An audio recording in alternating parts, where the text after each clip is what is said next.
How a singer helped win the war. Sometimes famous people are vain.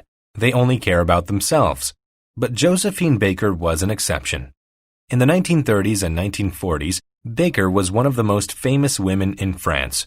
She was a big part of the new jazz genre and culture and had a diverse group of fans. The French people especially loved her, and she loved France. So when World War II started, she wanted to help the nation that had given her so much. In 1940, armed German troops entered Paris. When this happened, some French people formed a secret alliance. It was called the French Resistance. The group worked for the defense of France. It helped the European and American armies fight the Germans.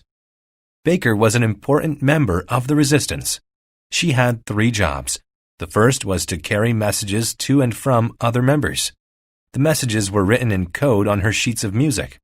The second was to provide shelter and supply goods to resistance members. It would have been dangerous if the Germans found them. Baker's third job was the most important. Baker held concerts for European politicians and army members. She lured them in, promising an entertaining show. She enchanted them with her singing and dancing and got lots of applause. But Baker was always equipped with a small notebook at these concerts. She listened for details about the war and wrote them down.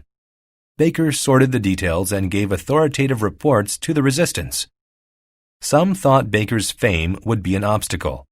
The Germans knew who she was, but they didn't think she was smart enough to work for the resistance, so she could get information from the Germans easily. This helped the resistance and the French army save lives and win the war. Baker had a big impact on the resistance's work. She got many awards for her help. When she died, the army had a special ceremony to thank her again for her bravery.